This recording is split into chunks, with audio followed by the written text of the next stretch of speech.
अगदी सुंदर आणि अगदी परफेक्ट असा बार्बी डॉल केक शिकण्यासाठी हा व्हिडिओ तुम्हाला पूर्ण पाहावा लागेल, कारण आजच्या व्हिडिओमध्ये तुम्हाला परफेक्ट असा पियानोचा शेप कशा पद्धतीने तयार करायचा, त्याच पद्धतीने बटन कशा पद्धतीने लावायचे आणि डिझाईनसुद्धा कशा पद्धतीने कलर कॉम्बिनेशनमध्ये तयार करायचे हे शिकायला मिळणार आहे। आणि या व्हिडिओमधून तुम्ही नक्कीच काहीतरी शिकणार आहोत, त्यासाठी व्हिडिओ शेवटपर्यंत पहा।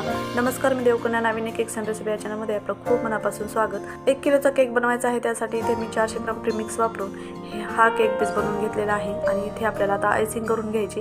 त्यासाठी सुरुवातीला मी वरच्या बाजूची थोडीशी लेअर पातळ अशी कट केलेली आहे, कारण एकावर एक लेअर अशा पडल्यानंतर त्या सरकू नये म्हणून थोडीशी कट करायची असते। आणि इथे तीनही लेअर आपल्याला कट करायच्यात अशा पद्धतीने। त्यानंतर आयसिंग करायची, त्यासाठी अगोदर शुगर सिरप तयार करून घेतलेला आहे।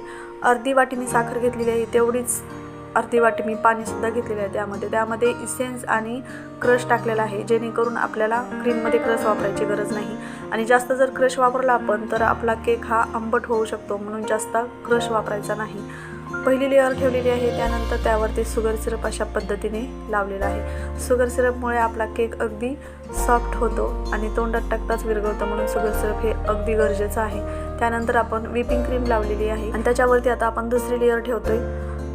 सगळ्यात वरची जी लेअर आहे ती मध्यभागी ठेवायची, कारण की केकसुद्धा आपला थोडासा उंच होतो आणि वरच्या बाजूला शेवटची लेअर आल्यानंतर आपला केक अगदी छान शेपमध्ये तयार होतो म्हणून। आता इथे महत्त्वाचं म्हणजे आपली तिसरी लेअर राहिलेली आहे आणि इथेच आपल्याला पियानोचा शेप तयार करून घ्यायचा आहे। त्यासाठी इथे मी अगोदर लेअर घेतलेली आहे आणि त्याला अशा पद्धतीने कट केलेला आहे आणि कडेचीच बाजू थोडीशी आपल्याला कट करायची आहे आणि त्यानंतर आपल्याला तिसरी लेअर आयसिंग करायची कट केलेली। तशाच पद्धतीने शुगर सिरप लावायचा आहे आणि त्यानंतर व्हिपिंग क्रीमसुद्धा लावून घ्यायची आहे। ही स्टेप खूप महत्त्वाची आहे, कारण याच स्टेपमुळे आपला पियानोचा शेप तयार होतो।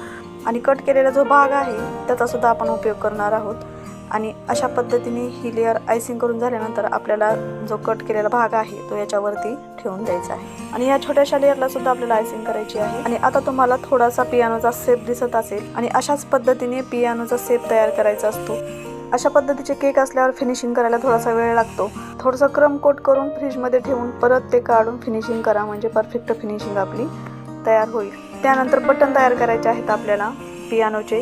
त्यासाठी ते मी थोडासा फॉन्डंट घेतलेला आहे, त्याला अगोदर लाटून घेतलेला आहे आणि चौकोनी आकारामध्ये ते कापून घेतले आणि त्याचे आपल्याला आता बटनाच्या आकाराचे शेप कापून घ्यायचे।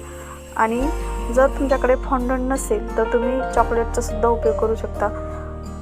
टूथपिकच्या साह्याने अगदी बटन आखून घेऊन त्यामध्ये चॉकलेट भरू शकता, फॉन्डंट नसेल तर। अशा पद्धतीने आता याला आपण बाजूला ठेवूयात। आता परत केक घेऊन त्याला थोडीशी फायनल फिनिशिंग देऊयात अशा पद्धतीने। त्यानंतर आपल्याला बटन लावायच्या अगोदर एकदा टूथपिकच्या साह्याने त्याला आखून घ्यायचं आहे, जेणेकरून हे बटन आपले ठराविक अंतरावर लागले जातील, म्हणून त्याला आखून घ्यायचं। त्या अगोदर ब्रशच्या साह्याने आपल्याला खालच्या बाजूला डिझाईन काढून घ्यायची आहे अशा पद्धतीने। त्यानंतर टूथपिकच्या साह्याने सुरुवातीला पूर्ण सरळ लाईन आणि त्यानंतर एक बटनाचा आकार आपल्याला अशा पद्धतीने काढून घ्यायचा आहे। एक पूर्ण लाईन, एक बटन, एक पूर्ण लाईन, एक बटन अशा पद्धतीने आखून घ्यायचं आहे। आखलेल्या बटनावर आपल्याला तयार केलेले आपण जे बटन आहेत ते याच्यावरती लावून घ्यायचे आहेत। त्यानंतर सरळ लाईन आहे त्यावरती आपल्याला चॉकलेटच्या साह्याने अशा पद्धतीने लाईन काढून घ्यायचे आहेत आणि आपला परफेक्ट असा पियानोचा शेप तयार झालेला आहे, तुम्ही पाहू शकता। आता आपण डिझाईन काढूयात। पिंक कलरचा बार्बी डॉल केक बनवायचा असल्यामुळे इथे मी पिंक कलर व्हिपिंग क्रीममध्ये मिक्स केलेला आहे। आपल्याला केकची बार्बी डॉल केक मिळते, केक शॉपमध्ये सहज तुम्हाला मिळेल आणि त्याला तुमच्या पद्धतीने कशीही डिझाईन काढू शकता। मी छोटंसं स्टार नोझल घेऊन अशा पद्धतीने डिझाईन काढलेली आहे आणि त्यानंतर आपल्याला खालच्या बाजूला फ्रॉकची डिझाईन काढून घ्यायची आहे। त्यासाठी सनफ्लॉवर नोझल घेतलेला आहे, त्या नोझलच्या साह्याने मी अशी फ्रॉकची डिझाईन काढून घेते। डिझाईन काढताना कधीही खालच्या बाजूने सुरुवात करायची, म्हणजे अगदी छान दिसेल। आणि त्यानंतर आपण ही बार्बी जी सजवलेली होती डिझाईन काढून ती याच्यावरती अशी लावायची आहे। आणि तुमच्याकडे जे नोझल आहे त्या नोझलनी बॉर्डरची डिझाईनसुद्धा आपल्याला काढायची आहे। आणि आता तुम्हाला आवडेल तशी डिझाईन याच्यामध्ये ॲड करू शकता। इथे मी नोरियन हे नोझल वापरून इथे फुलं अशा पद्धतीने काढलेली आहेत आणि जी मध्यभागी जागा शिल्लक आहे तिथे आपल्याला नाव टाकायचं आहे।